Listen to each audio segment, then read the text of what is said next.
One nation one election ये तो फिलहाल होना नहीं है। ये जुमलेबाज जो सरकार है दिल्ली में बैठी हुई है, ये एक एक जुमला फेंकते रहती है। इनके पास मुद्दे नहीं हैं। मुद्दे जो जनहित में है, बेरोजगारी, महंगाई, इसके ऊपर इनका कोई ध्यान नहीं है। और वो ध्यान को भटकाने के लिए ये अलग अलग मुद्दे, जैसे पिछली बार क्या बोलते उसको NRC वगैरह इन्होंने लाया था, तो उसी टाइप का ये है। कुछ होना नहीं है और ये देश हित के लिए गलत है। इसमें देश का कोई भी हित नहीं है। और इससे क्या होगा, जो छोटी छोटी पार्टियां क्षेत्रीय जो लड़ना चाहती है, जो अपना प्रतिनिधि संसद में भेजना चाहती है, तो वो नहीं होगा। तो ये उस पर एक आघात है और ऐसा बिल्कुल नहीं होना चाहिए। देश का काफ़ी पैसा बचेगा ऐसा बताया जा रहा है। नहीं, पैसा नहीं बचेगा। हमारा लोकतांत्रिक देश है और इसमें चुनाव को हम राष्ट्रीय त्यौहार के हिसाब से एक देखा जाते हैं, त्यौहार जैसे हम मनाते हैं। और इस देश में अलग अलग प्रांत है, अलग अलग राज्य है, वहाँ की अलग अलग भाषा है, वहाँ की अलग अलग संस्कृति है। ऐसा ये हमारा जैसे बगीचा में अलग अलग फूल रहते हैं, उसके कारण उसकी खूबसूरती बढ़ती है, वैसे हमारे देश की ये खूबसूरती है। तो ये खूबसूरती रहने के कारण अलग अलग राज्यों में उसके सुविधा के अनुसार वो चुनाव होते हैं। जैसे अपने यहाँ 3 ऋतु है, बारिश है, धूप काला है, ठंड काला है, वैसे अलग अलग राज्यों में अलग अलग समय पे चुनाव होते हैं। जैसे महाराष्ट्र में बारिश में हम चुनाव नहीं लेते, तो कहीं बारिश गिरती है, कहीं धूप गिरती है। तो इस कारण वन नेशन वन इलेक्शन ये संकल्पना जो है मोदी सरकार की, ये पूरी तरह इस देश की जनता को गुमराह करने वाली है। और छोटी छोटी जो पार्टियां हैं उसको निस्तानाबूद करने का इनका षड्यंत्र है।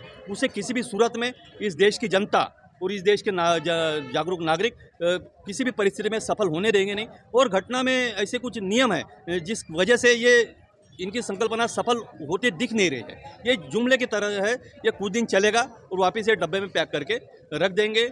जो मूलभूत जो मुद्दे हैं तुम्हारे, महंगाई, बेरोजगारी, इसके ऊपर से ध्यान हटाने के लिए ये सब इनकी जुमलेबाजी है। ये मैं कहना चाहता हूँ। जनता को क्या नुकसान हो सकता है? जनता को नुकसान ही नुकसान है।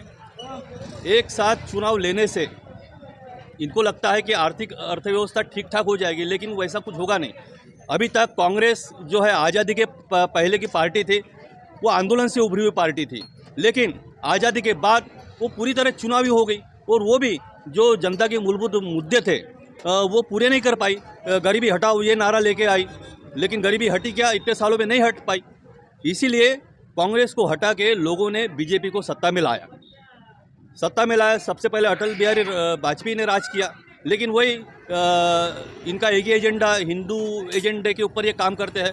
लेकिन हमारे देश में हर तरीके के लोग हैं, हिंदू है, मुसलमान है, सिख है, ईसाई है, दलित है, आदिवासी है, और ये सब तरीके के लोगों का ये देश है। इसीलिए यहाँ पे ये संभव कतई नहीं हो सकता।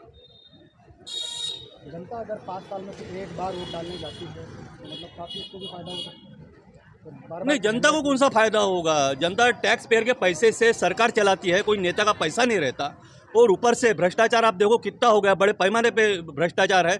आज जो नेता चुन के आता है उसकी 5 साल में कैसी ऊंची बिल्डिंग बन जाती है, इसके उदाहरण मैं आपको महल क्षेत्र में दिखाता हूँ। नितिन जी गडकरी 2014 के पहले उनका कैसा घर था, छोटा सा, और आज एक बहुमंजिली 400 करोड़ की इमारत बन रही है। ये कैसी बन रही है? हम ये सवाल पूछना चाहते हैं। और हमारे ये प्रतिनिधि है, हमारे सेवक है। जनता को संविधान ने जनता को मालिक बनाया है और ये चुने हुए जो हमारे प्रतिनिधि है ये सेवक है, तो इनको सवाल पूछने का अधिकार हम जनता को है। तो हम पूछना चाहते हैं गडकरी जी को कि हम आपका ऐसा कौन सा व्यापार है कि 400 करोड़ की आपकी इमारत बन रही है महल के अंदर, और उसके लिए आपने छोटे मोटे जो दुकानदार है उसको निस्तनाबूद कर दिया, उनके रोजी रोटी के लाले हो गए। तो ये ऐसी तानाशाही जो है, ये तानाशाही को बढ़ावा देने के लिए वन नेशन वन इलेक्शन का इन्होंने राग आलापा है, जो कतई इस देश की जनता मंजूर नहीं करेगी। और ये हर जगह हो रहा है। आज देखो, जिनके पास कुछ भी था नहीं, आज 5 साल में लबालब मालामाल हो गए। आज कांग्रेस के समय में 20% का भ्रष्टाचार था, तो बीजेपी के समय में 40% का भ्रष्टाचार है। आज देखो सीमेंट के रोड बन गए, क्या उसकी हालत है?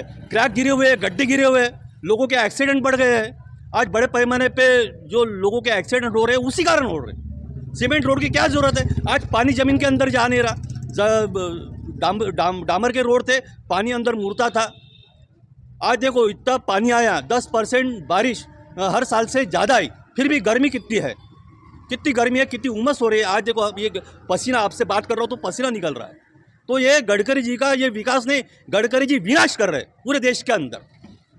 और पूरा भ्रष्टाचार कर रहे हैं। 40% का भ्रष्टाचार मैं आपको आपके चैनल के माध्यम से बताना चाहता हूँ इस देश की जनता को कि इस बीजेपी के राज में 40% का भ्रष्टाचार हो रहा है।